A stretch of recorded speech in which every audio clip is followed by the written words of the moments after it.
Good morning to all of students. आज हम आप लोगों के सामने कुछ टॉपिक लेकर के आए हैं that are internal energy, heat and work. आज हम इन टॉपिक्स के बारे में इन डिटेल समझेंगे। फर्स्ट लॉ ऑफ थर्मोडायनेमिक्स को समझने से पहले हमें इन तीन टर्म को समझने की बहुत ज़्यादा रिक्वायरमेंट होती है, क्योंकि हमारा फर्स्ट लॉ ऑफ थर्मोडायनेमिक्स जो है इन तीन टर्म पर डिपेंड करता है, that is internal energy, heat and work. हम हीट और वर्क को अच्छे से जानते हैं। हमने प्रीवियस चैप्टर्स के अंदर हीट और वर्क के बारे में पढ़ा है। हीट जो होती है सेंसेशन ऑफ वार्म होती है। जब हम किसी चीज़ को टच करते हैं हमें गर्म होने का महसूस होता है, उसे हम हीट कहते हैं। साथ ही साथ हमने ये भी जाना है, टेम्परेचर के बारे में भी जाना है।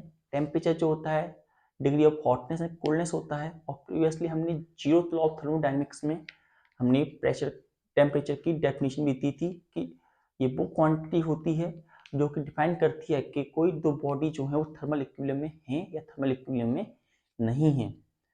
साथ आज हम जानेंगे इंटरनल एनर्जी के बारे में। इंटरनल एनर्जी एक वो एनर्जी होती है जो किसी बॉडी के पास होती है because of it's molecular motion और मॉलिक्यूलर कन्फिगरेशन। मॉलिक्यूलर मोशन जिस प्रकार से हम देखते हैं, जितने मॉलिक्यूल्स होते हैं वो आपस में कंटिन्यूसली मोशन में होते हैं और उस मोशन में होने की वजह से उनके पास कुछ एनर्जी होती है और वो एनर्जी जो होती है उस एनर्जी को हम इंटरनल एनर्जी कहते हैं। और कुछ एनर्जी प्रेजेंट होती है because of it there contribution. Contribution की वजह से जो एनर्जी होती है वो भी हमारी इंटरनल एनर्जी के अंदर ही आती है। मेल्टिंग ऑफ आइस के दौरान जब हमारे पार्टिकल्स जो होते हैं उनके अंदर एनर्जी जाती है, वो उनकी इंटरनल एनर्जी कन्फिगरेशन की वजह से ही होती है। तो इस तरीके से अलग पार्टिकल्स जो होते हैं उनके अंदर मोशन होता है, मॉलिक्यूल्स के अंदर मोशन होता है एक सिस्टम के अंदर। और जो मोशन होता है, चाहे वो कन्फिगरेशन हो या मोशन हो, जो एनर्जी प्रेजेंट होती है उसे हम इंटरनल एनर्जी कहते हैं। So we are going to be understand today about it. Internal energy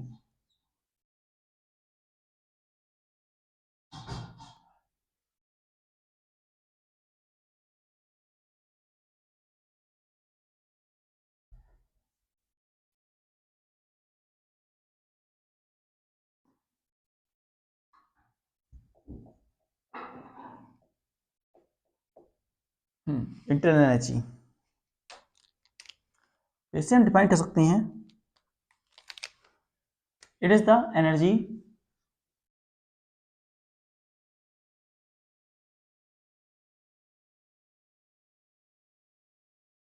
present within a system, present within a body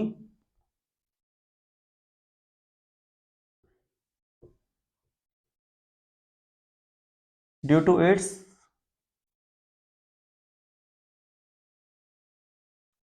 molecular motion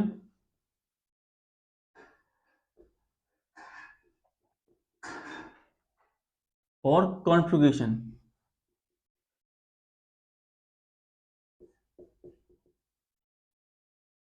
वो एनर्जी जो किसी बॉडी के पास होती है उसके मॉलिक्यूलर मोशन की वजह से या कॉन्फ़िगरेशन की वजह से, उसको हम इंटरनल एनर्जी कहते हैं। मॉलिक्यूलर मोशन, हाँ। और जो हमारे पास इंटरनल एनर्जी होती है वो सम होती है kinetic energy and potential energy. तो इसे लिखते हैं internal energy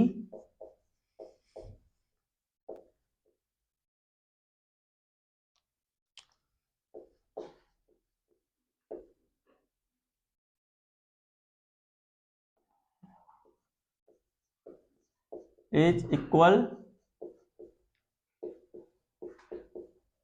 to the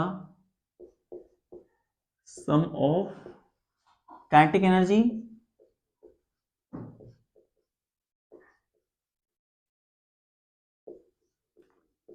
and potential energy।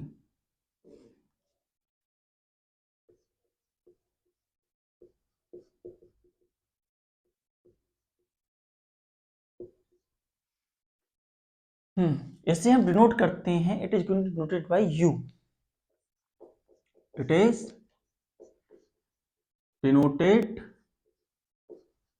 Bye U, और यू से नोट करते हैं, एंड यू जो होता है बराबर होता है यू के plus U P, that is total internal energy, total internal energy due to kinetic energy, total internal energy due to potential energy. So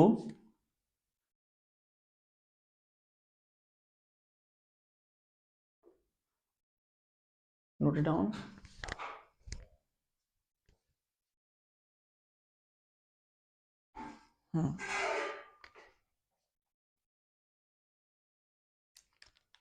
So we have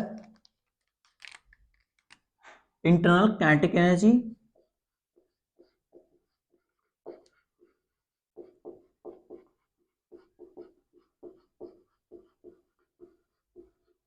we have internal kinetic energy,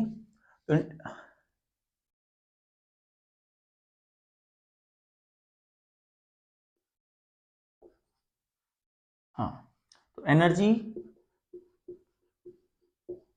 present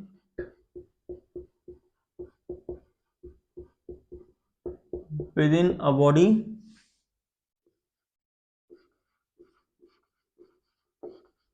due to its molecular motion.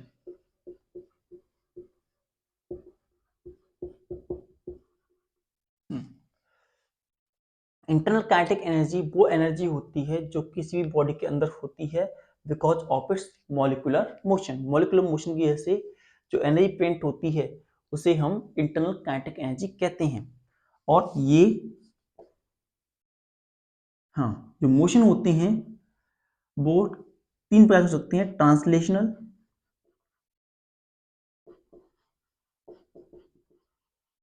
Translational, rotational and vibrational.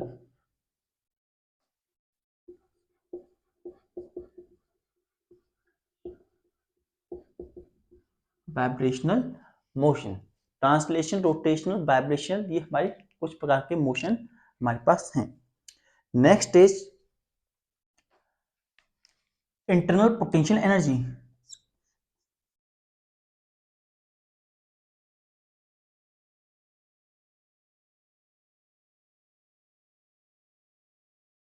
Internal potential energy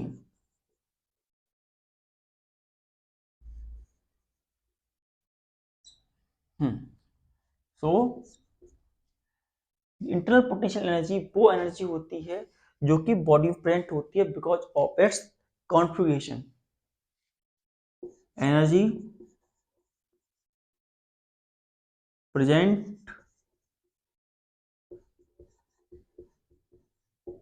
within a body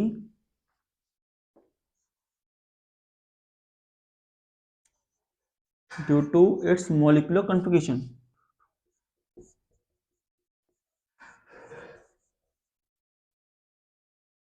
molecular configuration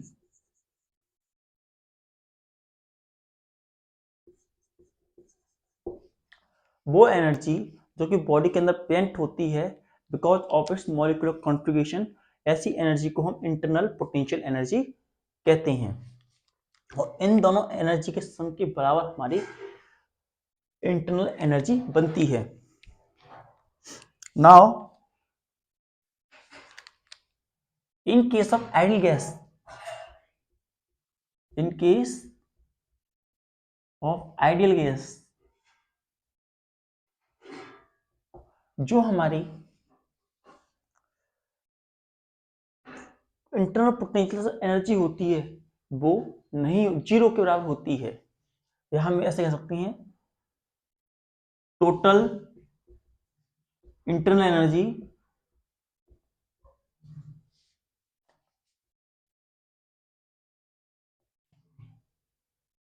present within a body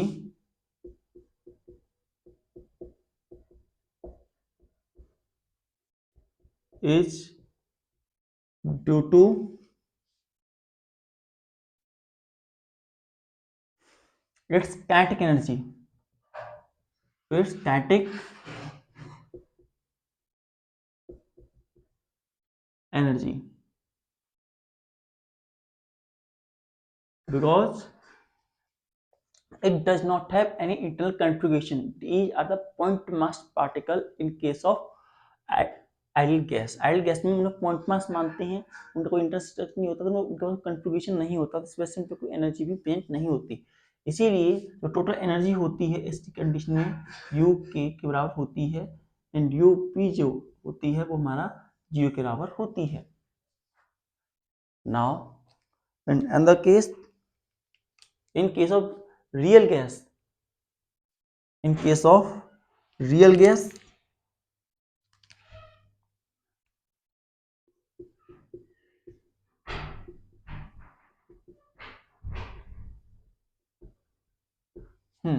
जो हमारी real gases होती हैं उसके अंदर ऐसा नहीं होता है।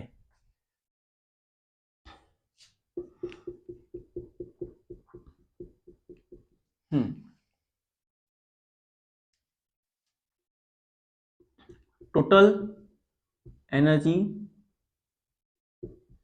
Present is due to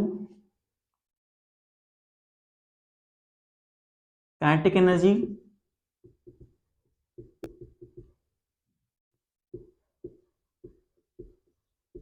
and potential energy.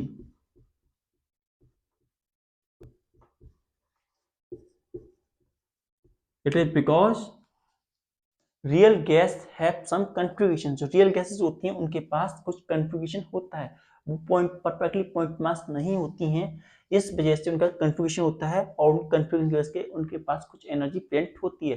They are going to acquire some energy, it is therefore the kinetic internal energy is sum of K and U. इसके बराबर हमारे पास पेरियोडिक कलर के आती है, दोनों ही हमारे पास इंपोर्टेंट रहती हैं। नेक्स्ट, जो हमारे पास इंटरनल एनर्जी होती है वो स्टेट वेरिएबल है। Internal energy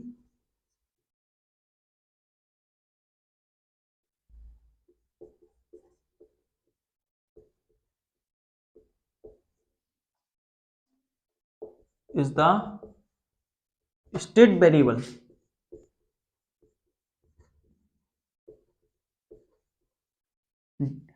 that is it is independent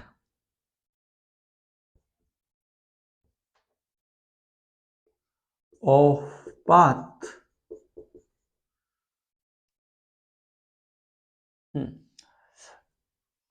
तो इंटरनल एनर्जी होती है वो स्टेट वेरिएबल होती है, वो केवल स्टेट पर डिपेंड करती है, उसे इस बात से फर्क नहीं पड़ता कि किस रास्ते से वो आया है, किस रास्ते कौन सा पाथ उसने एक्वायर किया है। वहीं जो हमारी heat and work are not state variable, are not state variable, ये स्टेट वेरिएबल नहीं होते, इन्हें जो रास्ता है उससे इंपैक्ट होता है। They are impacted by the path followed by them. वो कौन सा रास्ता फॉलो कर रहे हैं इससे उन्हें इंपैक्ट होता है।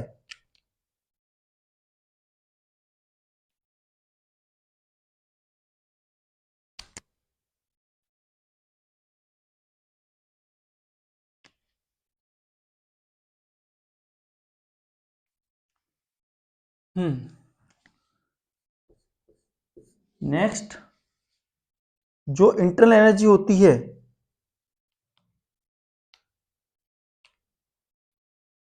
Internal energy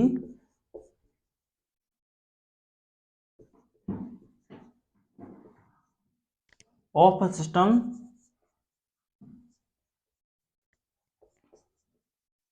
is a macroscopic phenomenon, is a macroscopic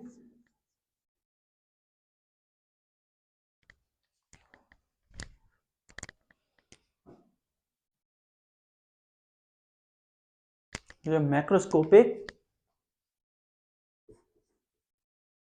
state variable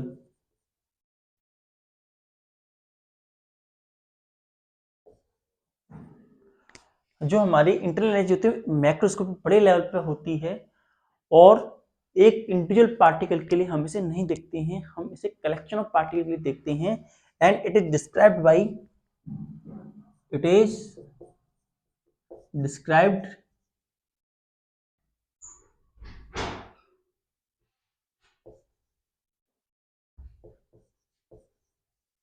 pressure, volume and temperature. इसे हम प्रेशर से, वॉल्यूम से, टेम्परेचर से डिफाइन करते हैं।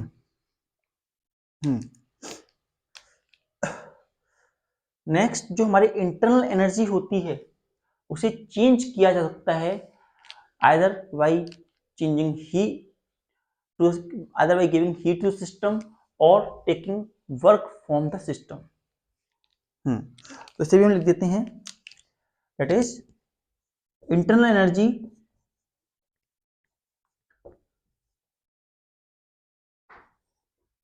of the system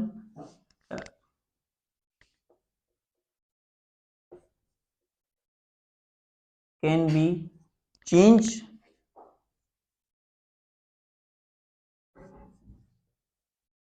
by changing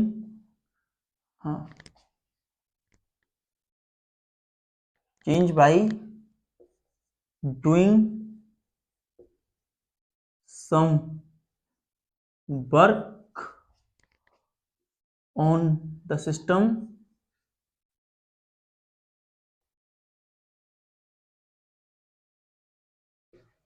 or taking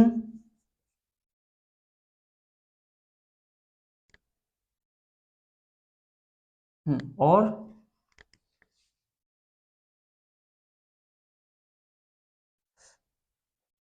changing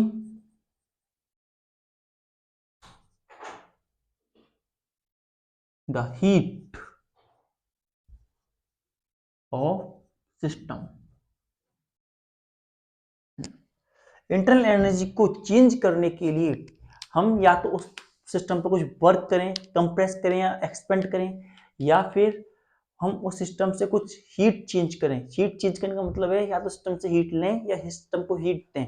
तो ऐसी कंडीशन में हम इंटरनल एनर्जी को चेंज कर सकते हैं। जिस प्रकार से अगर हम किसी पानी को गर्म करते हैं तो पानी को गर्म करते समय उसे हम हीट दे रहे होते हैं तो हमारा वाटर गर्म हो रहा होता है, उसकी इंटरनल एनर्जी बढ़ती है। साथ ही साथ उसमें वर्क हो रहा होता है तो उसका एक्सपेंशन भी हमें देखने को मिलता है। इसका उल्टा भी हम कह सकते हैं कि जब हम हीट देना बंद कर देते हैं सिस्टम को तो उसकी हीट एनर्जी डिक्रीज डाउन होने लगती है और डिक्रीज डाउन होते होते वो एंड हो जाती है और वो ठंड उसकी एनर्जी कम होने लग जाती है ऐसी कंडीशन में। और हमारा जो वाटर जो वेपर उनके एक्सपेंड हो रहा था वो कंप्रेस होना स्टार्ट हो जाता है। तो एक्सपेंशन, कंप्रेशन या पॉजिटिव, नेगेटिव, ये सारी बातें हमारे पास रहती हैं।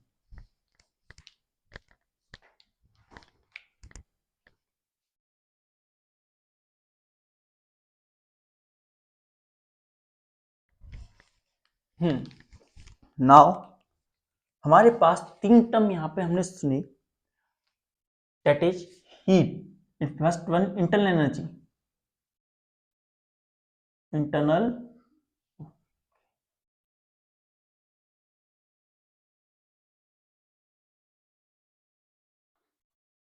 एनर्जी, इसे हम डी यू से नोट करेंगे।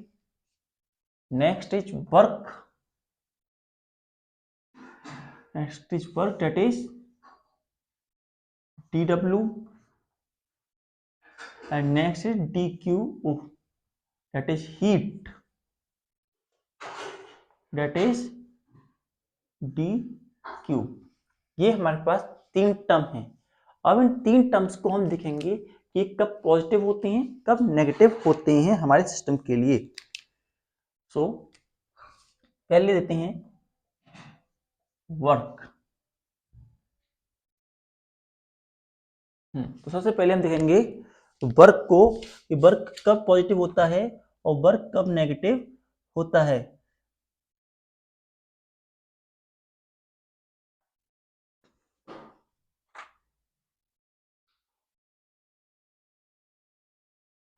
So during expansion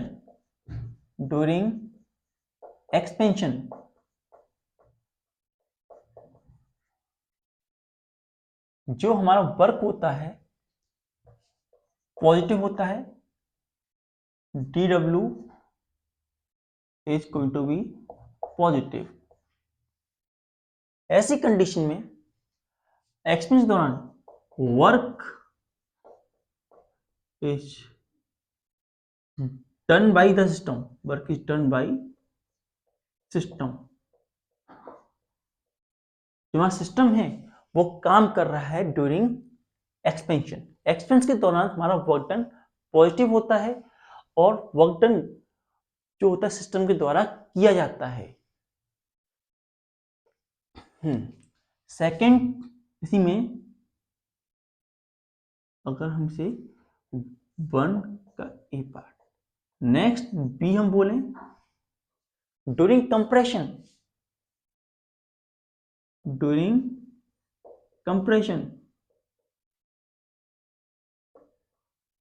कंप्रेशन के दौरान जो वर्क डन होता है वो हमारा नेगेटिव होता है। ऐसी कंडीशन में सिस्टम के ऊपर वर्क किया जाता है, सिस्टम के द्वारा सिस्टम के ऊपर वर्क किया जाता है उसे कंप्रेस करने के लिए। तो work is done on the system, work is done on the system, work is going to be done on the system। ऐसी कंडीशन में सिस्टम के ऊपर काम किया जाता है। नेक्स्ट कंडीशन सेकंड हम लेंगे हीट।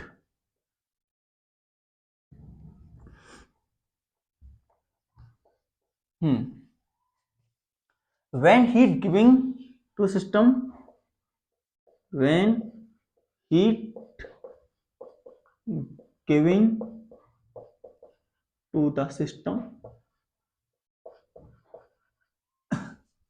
जब सिस्टम को हीट दी जाती है तब हमारी हीट पॉजिटिव होती है। जब हम सिस्टम को हीट देते हैं तो ऐसी कंडीशन में जो हमारी हीट होती है वो पॉजिटिव होती है। Then our heat is positive,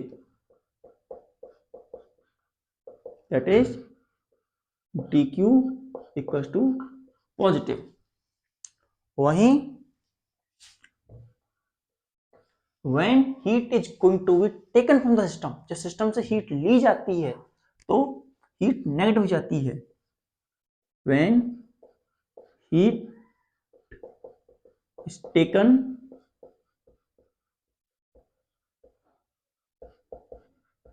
from the system, heat become negative,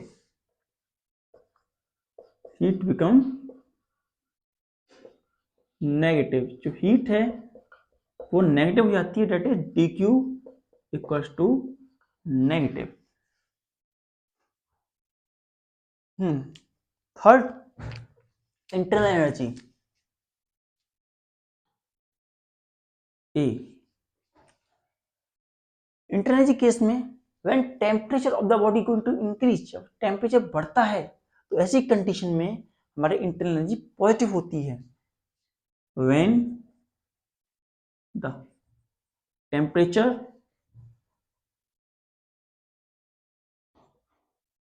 of the system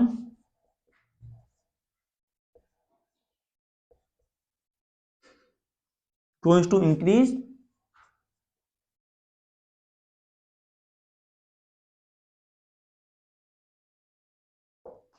जब हमारे सिस्टम का टेम्परेचर इंक्रीज होता है then internal energy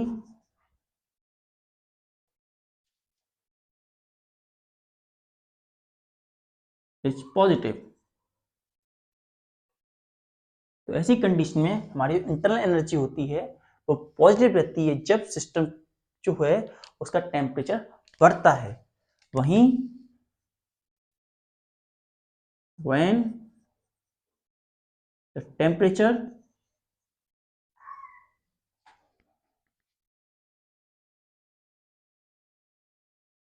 of the system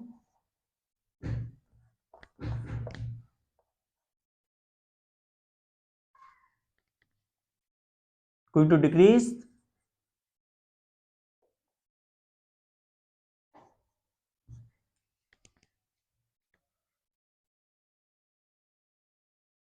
then internal energy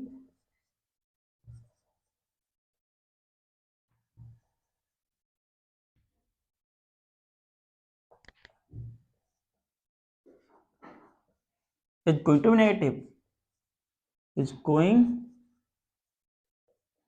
to be negative. That is first condition में जो due था वो positive है, जब टेम्परेचर बढ़ रहा है, तो टेम्परेचर कम हो रहा है तो इंटरनल एनर्जी नेगेटिव होती है। साथ ही साथ अगर टेम्परेचर में समय के साथ कोई चेंज नहीं आ रहा है तो ऐसी कंडीशन में हमारी इंटरनल एनर्जी जीरो हो जाती है। When there is no change in the temperature तो our internal energy going to be zero. And one more thing also in case of cyclic process के अंदर भी हमारी इंटरनल एनर्जी जीरो होती है। In case of cyclic process our internal energy is going to be zero. जो हमारी heat होती है वो एडियाबैटिक प्रोसेस के अंदर जीरो होती है। इन एडियाबैटिक प्रोसेस के अंदर हमारी हीट जीरो होती है। जो हमारा वर्क डन होता है वो आइसोकोरिक प्रोसेस के अंदर जीरो होता है। वर्क डन पीडीवी और वॉल्यूम कांस्टेंट, तो work done equals to zero. तो हमारा आइसोकोरिक कंडीशन में हमारा वर्क डन जीरो के बराबर होता है। तो दिया था अलग process in which our process is going to be take place.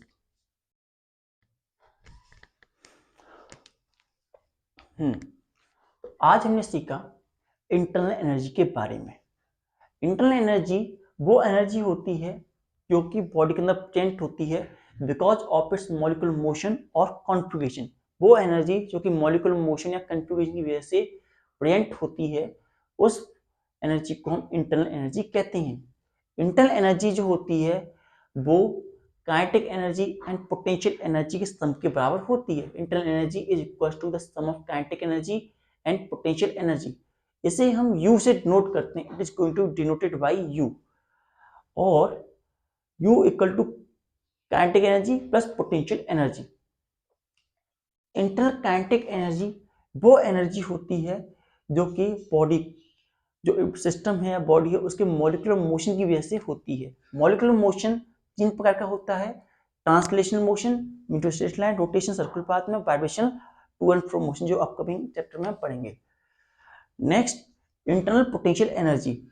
Internal potential energy वो एनर्जी होती है जो कि बॉडी के अंदर प्रेजेंट होती है due to its molecular configuration. वो एनर्जी जो कि मॉलिक्यूलर कॉन्फ़िगरेशन की वजह से, उसके शेप एंड साइज की वजह से उसके अंदर प्रेजेंट होती है, उसे हम इंटरनल पोटेंशियल एनर्जी कहते हैं। Internal potential energy internal energy होती है वो चेंज की जा सकती है by changing work, by doing work on the system या वर्क बाय द सिस्टम, और by changing the heat of the system. अगर हम किसी सिस्टम पे वर्क करें या उससे कुछ वर्क लें या उस वर्क से कुछ करें, जैसे एक्सपेंड करें या कंप्रेशन करें, तो ऐसी कंडीशन में हम उसकी इंटरनल एनर्जी को चेंज कर सकते हैं। वहीं उसकी हीट को चेंज करके भी हम उसकी इंटरनल एनर्जी को बदल सकते हैं। हम उसे ठंडा कर रहे हैं, गर्म कर रहे हैं, एक्सपेंड कर रहे हैं, कूल कर रहे हैं, इस बेसिस पर हम इंटरनल एनर्जी को चेंज कर सकते हैं। इन केस ऑफ आइडियल गैस, हम आइडियल गैस की बात करें तो इंटरनल एनर्जी जो होती है वो केवल काइनेटिक एनर्जी की वजह से प्रेजेंट होती है। Internal energy within a body is only due to its kinetic energy because all particles are assumed to be point mass and are continuous in motion. So उनका internal configuration assume नहीं किया जाता, इसीलिए उनके अंदर जो potential energy होती है वो जीरो मानी जाती है। इसलिए टोटल इंटरनल एनर्जी जो होती है वो हमारी काइनेटिक एनर्जी के बराबर होती है। Next in case of real gas के अंदर ऐसा नहीं होता। रियल गैस के पास मॉलिक्यूल के अंदर एक कॉन्फ़िगरेशन होता है, शेप और साइज होता है, इसीलिए जो एनर्जी होती है वो सम होती है काइनेटिक एनर्जी पोटेंशियल एनर्जी का। जो हमारी इंटरनल एनर्जी होती है वो स्टेट वेरिएबल है, वो इंडिपेंडेंट होती है पाथ से, लेकिन हमारे हीट एंड वर्क जो होते हैं स्टेट वेरिएबल नहीं होते। इंटरनल एनर्जी जो मैक्रोस्कोपिक फिनोमेनन होती है और ये डिस्क्राइब की जाती है प्रेशर, वॉल्यूम, मास, डेंसिटी अलग सिस्टम से। साथ ही साथ एक सिस्टम अगर मोशन में है तो उसकी होल काइनेटिक एनर्जी रिगार्ड नहीं की जाएगी, केवल और केवल उसकी इंटरनल एनर्जी जो हम सिस्टम को नोटिस कर रहे हैं केवल उसी को हम रिगार्ड करेंगे। ऐसा नहीं है कि हमारा कंटेनर भी मूव कर रहा है तो उसकी एनर्जी भी हम रिगार्ड करें। नेक्स्ट